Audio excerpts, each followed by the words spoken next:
Olá, eu sou a Tatiane Tereza e esse é o Tempo de História. O Tempo de História é um áudio que trata de forma simples de acontecimentos históricos. O Tempo de História de hoje é sobre a Revolução Francesa.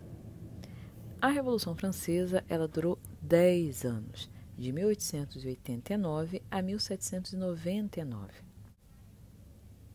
Aqui eu vou tratar de forma bem simples, bem sucinta, bem resumida de alguns pontos principais da Revolução Francesa. Não tem como a gente detalhar toda a Revolução Francesa, que 10 anos é muito tempo. Em um dia já acontece muita coisa em nossas vidas, imagina 10 anos na vida de um país. Mas aqui então eu vou tratar de alguns pontos principais para a gente ter um panorama da Revolução Francesa. A Revolução Francesa ela teve várias fases, e especialmente cada fase ela acaba sofrendo algumas mudanças nas características de acordo com o grupo que está à frente da Revolução.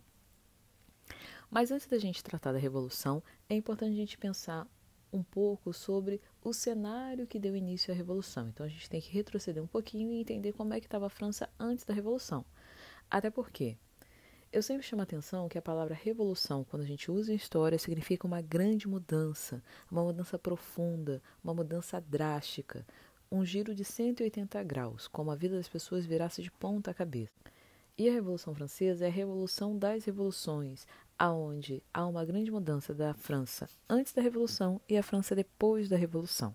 Então, para a gente entender essa grande mudança que a Revolução Francesa trouxe, é importante a gente pensar no cenário da França antes da Revolução, ou seja, pensar na França pré-revolucionária. A França pré-revolucionária é onde existia o antigo regime. Para saber um pouquinho mais do antigo regime, eu sugiro que vocês ouçam o áudio Iluminismo 1, onde eu trato de forma mais detalhada a respeito do antigo regime. Mas pensando no seguinte, pensando em três características principais do antigo regime. Como era a França, então, no momento do antigo regime? Vamos pensar como era a política no antigo regime, ou seja, as relações de poder, a economia no antigo regime e a sociedade no antigo regime. No antigo regime, o poder era comandado pela monarquia absolutista, ou absolutismo monárquico, ou simplesmente absolutismo, ou seja, o monarca, o rei, tinha poderes absolutos. A França, no momento da Revolução Francesa, era governada por Luís XVI. Em relação à economia, a economia era organizada a partir do mercantilismo, ou seja, se o monarca é absolutista, ele vai mandar com poderes absolutos, inclusive na economia. Uma característica principal do mercantilismo é o intervencionismo estatal. O Estado interfere na economia, ou seja, no antigo regime, o Estado é o rei controlava a economia. E a sociedade era uma sociedade estamental. A sociedade estamental é uma sociedade dividida em estamentos, que também podem ser chamados de ordens ou estados, como se fossem classes sociais. Mas antes da Revolução Industrial, em história, geralmente a gente não usa o termo classe social. Então, são camadas sociais. Três principais. O primeiro estamento, o clero, formado por membros da Igreja Católica. O segundo estamento, a nobreza, formada pelos proprietários de terra. E o terceiro estamento, o povo, que era o grupo mais heterogêneo. Se a gente for pensar em proporções, o clero e a nobreza juntos giravam em torno de 2% da população, enquanto os outros 98% da população era constituído pelo povo. Lembrando que o povo é a categoria mais heterogênea, mais misturada. No povo a gente encontra artesãos, camponeses, os servos e principalmente a burguesia, que é a categoria social que está ligada ao comércio, que vai começar a enriquecer economicamente, mas não tem direitos políticos. E é essa categoria social, é a burguesia, que começa a ter poder econômico e vai querer poder político, que vai liderar essa grande transformação na França. A burguesia vai liderar a Revolução Francesa, influenciada pelos ideais iluministas, como, por exemplo, o ideal de liberdade, igualdade e fraternidade, todos serem vistos como iguais perante a lei, todos serem livres, todos se entenderem como irmãos de uma grande família humana. Alguns historiadores gostam de classificar a sociedade do antigo regime pela função que eles executavam. Então, o primeiro estado, o clero, ligado à Igreja Católica, seria responsável por orar.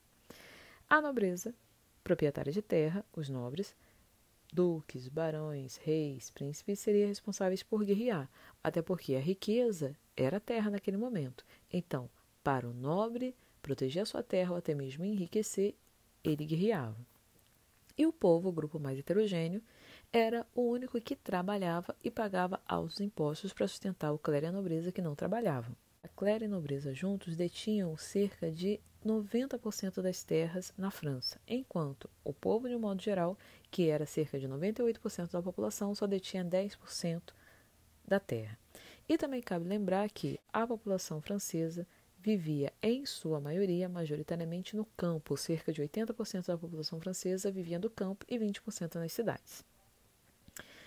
Bem, frente a esse panorama do Antigo Regime, a gente consegue concluir que a estrutura do Antigo Regime na França era uma estrutura injusta, onde você tinha uma população que trabalhava para sustentar os privilégios do clero e da nobreza. E essa situação ela piora a partir do momento que a França atravessa uma séria crise econômica. Crise essa motivada pelas guerras que a França se envolveu, como, por exemplo, a França foi derrotada pela Inglaterra na Guerra dos 7 Anos. Uma guerra tão longa, durando 7 anos, significa muitos gastos militares. Isso acrescido pelo fato da França ter sido derrotada, isso significa que a França ela enfrenta uma grave crise financeira. Lembrando que a Guerra dos 7 Anos foi de 1756 a 1763 e pouco tempo depois, de 1775 a 1783, a França se envolveria numa outra guerra, na Guerra de Independência das 13 Colônias, que deu origem aos Estados Unidos da América. Frente a esse cenário de crise econômica, ele é ainda mais agravado por uma crise agrícola, por conta de uma séria seca que a França atravessou, principalmente no ano de 1785. Por conta dessa seca, o preço dos alimentos aumentou. Lembrando que pela lei da oferta e da procura, se você tem poucos produtos e muitos consumidores, o preço tende a subir. Se a França atravessou uma seca, isso significa que os produtos agrícolas se escassearam. Então, eram poucos produtos agrícolas para alimentar tantos franceses. E o resultado dessa seca foi fome. Então, é importante a gente ter esse cenário da França em mente, no Antigo Regime, crise econômica, fome, para a gente entender como que começa a Revolução Francesa. Frente a esse cenário, o ministro francês, um banqueiro, Jacques Necker, ele então aconselha o rei para convocar os Estados Gerais, uma reunião principalmente para decidir sobre o estabelecimento, a retomada de um antigo imposto sobre a terra. Bem, como eu disse anteriormente, a maior parte das terras francesas estava nas mãos do clero e da nobreza. Se o clero e a nobreza estavam sempre acostumados a ser sustentado pelo povo, será que eles iriam ficar satisfeitos com o estabelecimento de um imposto sobre a terra? Quem pagaria esse imposto sobre a terra? O imposto sobre a terra iria recair justamente sobre os privilegiados. Então, frente a esse cenário de uma possível insatisfação, o ministro francês, ele aconselha a convocação dos Estados Gerais, porque, como o próprio nome diz, essa reunião teria a presença dos membros dos estados que formavam a sociedade francesa, ou seja, contaria com representantes do primeiro, do segundo e do terceiro estado, do clero, da nobreza e do povo. Em meio à reunião dos Estados Gerais, acontece um dos principais episódios da Revolução Francesa, a tomada da Bastilha, também chamada de queda da Bastilha. A tomada da Bastilha, ou queda da Bastilha, se torna o símbolo da Revolução, que aconteceu em 14 de julho de 1789. É um dos principais marcos do início da Revolução. E o que teria sido essa tomada da Bastilha?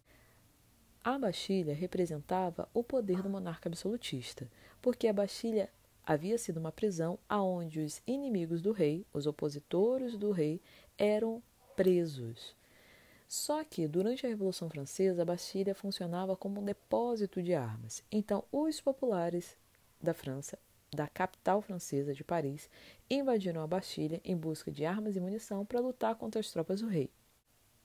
A tomada da Bastilha aconteceu na cidade, mas ao longo da Revolução Francesa, toda essa comoção revolucionária ela se espalha, chegando inclusive na zona rural, no campo, como por exemplo no chamado Grande Medo. onde camponeses franceses, lutando pelo fim dos privilégios feudais, eles invadem as propriedades dos nobres e também da igreja, e ateiam fogo em mosteiros e em castelos, e até mesmo matam nobres e membros da igreja, protestando contra a sociedade injusta da França.